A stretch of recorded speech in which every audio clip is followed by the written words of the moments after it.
नमस्कार दोस्तों, मैं डॉक्टर स्वप्निल सागर जैन निरामय होम्योपैथी के अपने इस YouTube चैनल पर आप सभी का बहुत बहुत स्वागत करता हूं।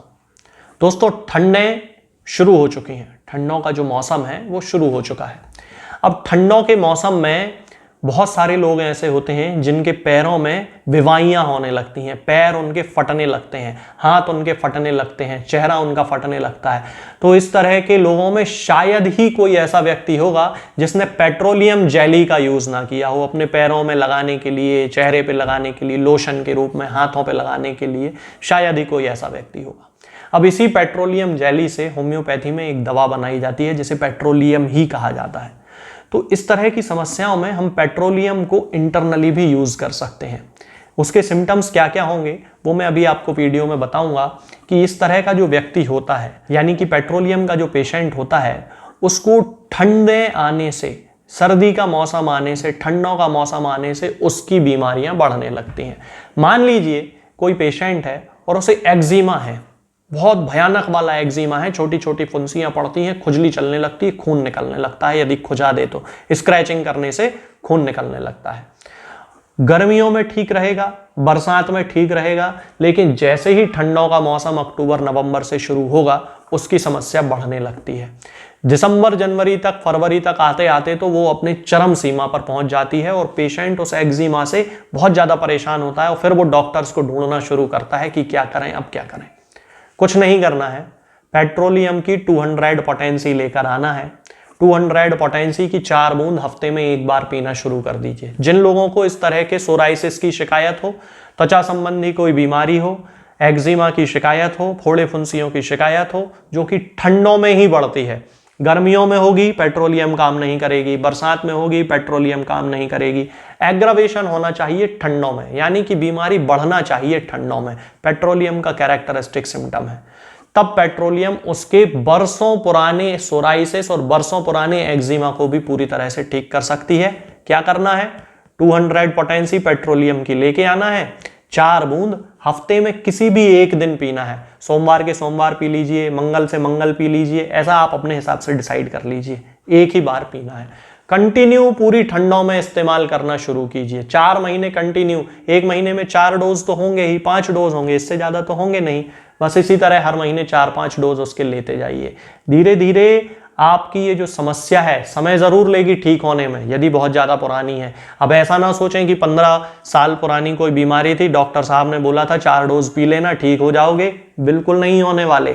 कोई भी रोग हो, आप किसी होम्योपैथिक डॉक्टर से अपना ट्रीटमेंट जब कराएं तो बीमारी कितनी पुरानी है ये सोच के उस होम्योपैथिक डॉक्टर के पास आप जाना।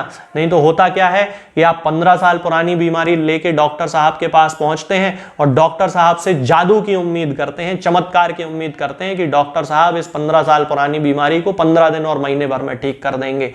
असंभव है, इम्पॉसिबल है। होम्योपैथी फिर ट्रीटमेंट आप लो ही मत। जिस व्यक्ति के पास धैर्य नहीं है बीमारी को ठीक होने का, उस व्यक्ति को होम्योपैथी ट्रीटमेंट लेना ही नहीं चाहिए। ये सबसे बड़ी समस्या है। फिर बाद में होता क्या है कि मरीज डॉक्टर से फिर यही कहता है कि डॉक्टर साहब 6 महीने हो गए, हमें तो अभी 50% रिलीफ मिला है। बहुत ज़्यादा मिल गया 6 महीने में 50%। अगर 15 साल पुरानी बीमारी है और 6 महीने में डॉक्टर ने आपको 50% रिलीफ दे दिया तो उसको आपको थैंक यू बोलना चाहिए कि उसने इतना अच्छा काम कर दिया। ऐसे ही त्वचा संबंधी बीमारी में भी यदि आपकी पुरानी बीमारी है, बहुत लंबा समय हो चुका है, तो 200 पोटेंसी को लेना शुरू कीजिए। धीरे धीरे आपका जो शरीर है वो इंटरनली हील होगा और जब इंटरनल हील होने लगेगा तो आपकी ऊपर से जो समस्या है वो भी पूरी तरह से खत्म हो जाएगी। इसके अलावा जिन लोगों को पेचिश की, यानी कि आंव के साथ खून आने की शिकायत होती है, दस्त लगने की शिकायत होती है, ठंडों में ये जो दस्त हैं वो बढ़ जाते हैं और दिन के समय में केवल उसे दस्त होते हैं। रात में पेशेंट बड़ी आसानी से सो जाता है, रात भर सोता है, सुबह सो के उठेगा और उसके दस्तों का जो सिलसिला है वो शुरू हो जाता है। पेचिश आने लगती है, आंव आने लगती है, खून निकलने लगता है। इस तरह के सारे सिम्टम्स को पेट्रोलियम पूरी तरह से ठीक कर सकती है। अब इसके अलावा इसको यदि खांसी की शिकायत है तो बिल्कुल उल्टे सिम्टम होंगे। दस्तों में क्या हो रहा था कि दिन में दस्त हो रहे थे, रात में सो रहा था। यहाँ पे खांसी रात भर चलती है, दिन में कोई खांसी नहीं चलती है। यानी कि जब व्यक्ति को सोने का टाइम होता है खांसी चलना शुरू हो जाती है, खांसी के कारण उसे नींद नहीं आती है। और दिन भर उसे खांसी नहीं चलती है और उसे काम पे जाना है। तो इस तरह का यदि कोई सिम्टम है तो फिर पेट्रोलियम का यूज करना है। 200 पोटेंसी की 4 बूंद हर दिन उसे देना शुरू कीजिए 5 दिन तक, और फिर 5 दिन बाद उसको बंद कर दीजिए। उसके आगे यदि जरूरत पड़ती है तो किसी होम्योपैथिक डॉक्टर से संपर्क करके आप उसका डोज एडजस्ट करवा सकते हैं। ऐसा ही दस्तों के केस में भी होगा कि 200 पोटेंसी की 4 बूंद हर दिन देना है 5 दिन तक। यदि उससे ठीक हो जाता है तो आगे बंद कर दीजिए। यदि ऐसा लगता है कि कम तो हुआ है, 50% कम हो गया है, तो फिर किसी नजदीकी होम्योपैथिक चिकित्सक से संपर्क कर लीजिए कि आगे के डोज को किस तरह से हम एडजस्ट कर लें। इसके अलावा बहुत सारे लोग ऐसे होते हैं जिनको कि खाना खाने के बाद पेट में दर्द होने लगता है, मरोड़ जैसा दर्द होता है, बहुत तेज दर्द होने लगता है, पेशेंट से बैठते नहीं बनता है। तो जिन लोगों को खाना खाने के बाद पेट में दर्द होता है उन लोगों को 2 मेडिसिन हमेशा अपने पास रखना चाहिए। पहली होती है चैलिडोनियम, चैलिडोनियम की 30 पोटेंसी अपने पास रखना चाहिए, और दूसरी होती है पेट्रोलियम, पेट्रोलियम की 200 पोटेंसी हमेशा अपने पास रखनी चाहिए। तो खाना खाने के बाद यदि पेट दुख रहा है तो चैलिडोनियम की 30 पोटेंसी की 4 बूंद एक बार पीना शुरू कर दीजिए हर दिन। यदि उससे ठीक नहीं होता है चैलिडोनियम से तो फिर पेट्रोलियम की 200 पोटेंसी की 4 बूंद हफ्ते में एक बार पीजिए। यहां पे आप ध्यान दें कि मैं जब भी किसी बीमारी के लिए उसके डोज और उसकी पोटेंसी बताता हूं तो हर जगह अलग अलग बताता हूं। क्यों? क्योंकि सिम्टम की इंटेंसिटी के बेसिस पे ये डिसाइड किया जाता है कि दवा को किस पोटेंसी में देना है और उसकी कितनी बूंद, कितनी मात्रा उसकी कारगर होगी। कभी 30 पोटेंसी की 4 बूंद दिन में एक बार दी जाती है और कभी 30 पोटेंसी की 4 बूंद दिन में 3 बार दी जाती है। तो ये मरीज के लक्षणों पर निर्भर करता है कि उसके लक्षणों की तीव्रता कितनी ज्यादा है। इसके अलावा जिन लोगों को सुबह उठ के एड़ी में बहुत ज्यादा दर्द होता है, हील स्पर की बड़ी शिकायत होती है, पैर जमीन पे नहीं रखते बनता है, और जब वो आते हैं क्लिनिक पे वो बताते हैं डॉक्टर साहब चलना मुश्किल है, रात भर अच्छे सोते हैं, सो के उठने के बाद बिस्तर से पैर जैसे ही जमीन पे रखते हैं तो भयंकर चुभन वाला दर्द होता है, और इतना ज्यादा दर्द होता है कि जमीन पे पैर रखने की इच्छा नहीं होती है, एड़ी में बड़ा दर्द होता है।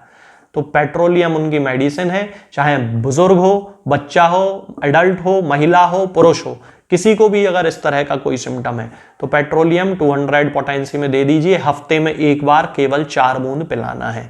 धीरे धीरे उसके ये सिम्टम ठीक होने लगेंगे, खास तौर से तब जबकि वो सिम्टम ठंड के मौसम में बढ़ जाता हो तो पेट्रोलियम 100% इफेक्टिव मेडिसिन के रूप में काम करेगी। अब ध्यान हमेशा यही रखना है कि मैं अपने हर वीडियो में आजकल आपको होम्योपैथिक दवा खाने का तरीका बताने लगा हूं कि भाई जब आपको होम्योपैथी दवा खाना है उसके आधे घंटे पहले से और आधे 1 घंटे बाद तक कुछ मत खाइए। जैसे 8:30 बजे दवा खाना है तो 8 बजे से बिल्कुल निल ओरली हो जाइए, उसके बाद 8:30 पे दवा खाइए, 9 बजे तक कुछ मत खाइए। इस बीच चाहें तो 10-15 मिनट के अंदर से पानी जरूर पी सकते हैं, और कोई जूस, दूध, कॉफी, चाय कुछ नहीं पीना है, ये ध्यान रखना है। अब कई बार ऐसा होता है कि मरीज खाना खा लेता है, दवा खाना भूल गया, क्योंकि होम्योपैथी दवा तो खाली पेट खाना थी। तो अब क्या करना है कि होम्योपैथी दवा को खाना खाने के 2 से 2.5 घंटे बाद आप खा लीजिए। इस बीच लेकिन ये ध्यान रहे कि कोई चीज़ ना खाई हो आपने, ना सौंफ खाना, फिर आप उसके बाद फिर ना कॉफ़ी पीना, ना चाय पीना, ना कुछ और जूस वगैरह कुछ नहीं लेना है, ये हमेशा ध्यान रखना है। ये जो दवा है पेट्रोलियम, ये किसी भी होम्योपैथिक मेडिकल स्टोर पे आपको बड़ी आसानी से मिल जाएगी, ऑनलाइन फार्मेसी से भी आप ले सकते हैं, जैसे चाहें आप मंगा सकते हैं। लेकिन मुझे मैसेज ना करें क्योंकि मेरी कोई होम्योपैथिक फार्मेसी नहीं है, मैं केवल एक कंसल्टेंट फिजिशियन हूं, किसी मरीज को ना दवा बेचता हूं और ना ही भेजता हूं। आज के इस वीडियो में फिलहाल इतना ही। आगे के वीडियोस में हम बात करेंगे कुछ नई बीमारियों और उनकी होम्योपैथिक दवाओं के बारे में। तब तक के लिए जय हिंद, जय भारत।